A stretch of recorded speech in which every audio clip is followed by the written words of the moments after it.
naigna na bamog, nausab lagi ka.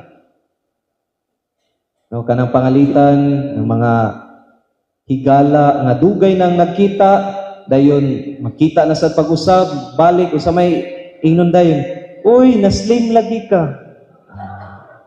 Na-slim lagi ka, or uy, nagwapa lagi ka. Ganahan po dayon ka. Pero usahay di ta ganahan maminaw. Kung mayon na ganyan atong higala, uy, nanambok lagi ka. Taganahan minaw ana, o nalagom lagi ka. Hindi kita ganahan maminaw, namaot lagi kag samot. Kana, nahagard lagi ka. Mga igsoon, ang mga tao, dali kayo makabantay sa atong mga kausaban. Gikan sa atong pisikal nga mga postura ngadto na sa atong mga batasan.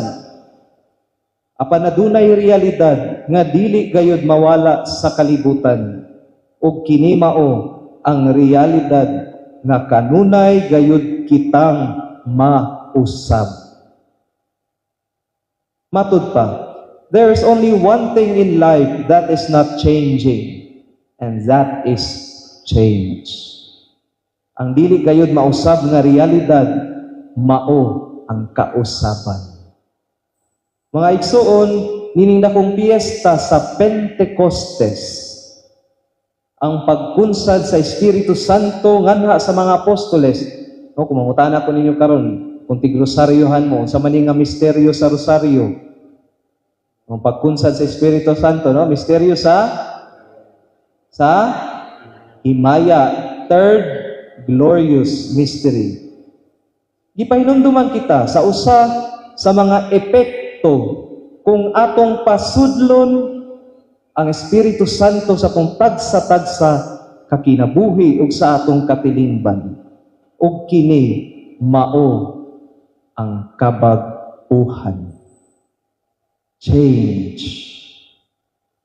Atong hinumduman nga ang Espiritu Santo, mubalik ta sa atong basic catechism ha. Ang Espiritu Santo mao ang ikatulong persona sa Santissima Trinidad. Nagatuo kita sa usara ka Dios nga nagpadayag sa tulo ka persona, di ba? Sa to, ang Amahan, ang Anak, ug ang Espiritu Santo.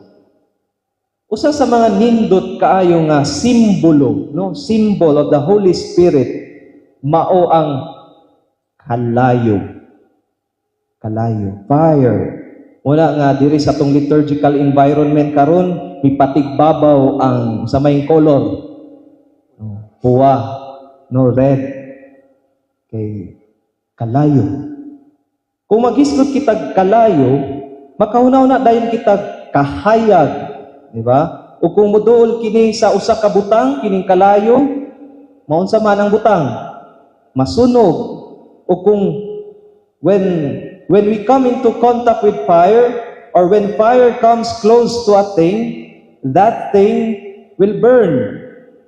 O kung masunog, mausab. Ug mao kini ang nahitabo sa unang pagbasa nato karon. Ang mga apostoles, uban kang Maria, nagampo ug nagpaabot sa maong gisaad ni Kristo ayha siya mikayab sa langit. Kung nainumdum mo itong ating Domingo, mao ang Ascension Sunday. Siguro naana ang mga apostoles sa kahadlok, kabalaka, kay nawala naman sa ilang taliwala si Jesus. O siguro nalibog sila kung unsaon nila pagpadayon sa maong misyon nga gisangon kanila. Apan sa pagkunsad sa Espiritu Santo nga daw mga dila sa kalayo, nausab ang mga tinud-an. Nausab sila. Kanhing mga mahadlokon o talawan, nahimong mga maisugon. Daw mga hubog. Bantay mo na mga hubog. Di naman ginamahadlok, o naman, pagka naman nagnawong, sa mahubog ka, di na ka maulaw, anak. Muna'y nahitabo sa mga apostoles. Kay wala na sila'y kahadlok sa pagsangyaw sa maayong balita. wala na sila'y kahadlok. Bisan sa mga pagpanghulga o pagpanglutos, wala na'y makapugong kanila. Nausab sila. Nausab. Ug mao ka ng epekto sa Espiritu Santo, kita mausab. Kung diin may Espiritu Santo, adunay kausaban. Where there is the Holy Spirit, there is change. Sa panahon nato karon, kita nangandoy og kausaban.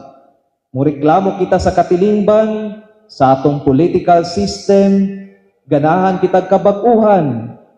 Adunay mga politiko nga nagasaad og kabag-uhan, no change. Apan mura wala gihapon. Kay dili man gud politiko ang tinuod nga makapausab sa katilingban. Instrumento ra sila. Ang tinuod nga makapausab mao ang Espiritu Santo. Kung gusto kita kabag-uhan sa atong pamilya, pangalitan, pasudla ang Espiritu Santo. Kung kanay mong bana, bisyoso, palahubog, babaero, pangayua ang Espiritu Santo. Kung ikaw mismo adunay mga bisyo nga ganahan na untang mawala na untang nimong bisyo, pangayua ang Espiritu Santo. Kung ikaw chismosang dako, libakirang dako, pangayua ang Espiritu Santo nga dili na unta magkatol na imong bakbag sigig pang chismis. Sa mga kabatan-unan dinhi, kung adunay mga adiksyon sa gadgets, addict sa porn, pornografiya, pangayua ang giya sa Espiritu Santo. Sa mga naglisod og pagpasaylo, ug pagpangayog pasaylo, dangop sa Espiritu Santo. Sama sa itong Ebanghelyo karon, sa paghuyop ni Kristo sa iyang mga tinun-an sa Espiritu Santo, iya pud nga gisuko ang iyang mga tinun-an sa pagpakaylap sa ministeryo o sakramento sa pagpasaylo. Sa mga estudyante, mga students diri nga dili ka focus sa pagtuon, anaa sa kalibog kung unsa gayud ang kurso nga kuhaon, maglisod og tubag sa mga exam, pangayua ang lamdag sa Espiritu Santo. Kung adunay mga relasyon, kaminyoon nga nabugnaw, dangop sa Espiritu Santo. O kung gibiyaan kita sa atong mga gimahal, o mitaliwan o namatay ang atong mga gimahal, sa atong kaguol, sa atong paghilak, pangayua ang paghupay sa Espiritu Santo. The Holy Spirit is the consoler. Kung naluya kita sa pagtuo, kung nagduha-duha na kita sa atong pagtuo, dili na kita ganahan mo simba, dili na kita ganahan mag-ampo, dili na ta ganahan magmisyon o mangalagad, iampo nga duklon unta ikaw sa Espiritu Santo. Usahay sa kadaghan natong mga pangandoy sa kinabuhi, mga panghinaot, ug usahay mawat-an na kitag paglaom, kulang ra di ay kitag pagdangop sa Espiritu Santo. If we want to change our life for the better, ask for the fire of the Holy Spirit, the fire of change. Yes, sometimes change is painful, sakit, but it is necessary. Kung nahadlok ka sa mga kabag-uhan sa imong kinabuhi, pangayua ang tabang sa Espiritu Santo. Ambot og pila na lang karon ang nagadebosyon sa Espiritu Santo. Pinumdum ko sa akong nanay tawon sa una, before may mag-birthday, magnovena na siya pahinungod sa Espiritu Santo. No, mag-ampo siya. Isa pa may tignovena karon pahinungod sa Espiritu Santo. Umay na lang, no? Ug katubit ang pag-ampo o pagnovena sa akong nanay, Kato nga mga pag-ampo niya mo'y nakatabang kanamo o kanako nga malamdagan, magiyahan o dili na maadto sa mga daotang dalan. Pangayua ang Espiritu Santo. Mga igsoon, nining dakong piyesta sa Espiritu Santo, atong balikon kining maong dibusyon kaniya. Atong pangayuon kanunay ang iyang paggiya o paglamdag sa mga kalibog ug mga kabalaka, atong hangyuon ang iyang presensya. Sama sa salmista nga nagaawit sa atong salmo karon. So, salmo nato karon, Ginoo, ipadala ang imong espiritu o bag-uha ang nawong sa yuta. Sa panahon karon nga puno sa sala, kahilayan ug kadautan, mudangop unta kita sa Espiritu Santo ug himuon unta kita niyag mga santos. Amen.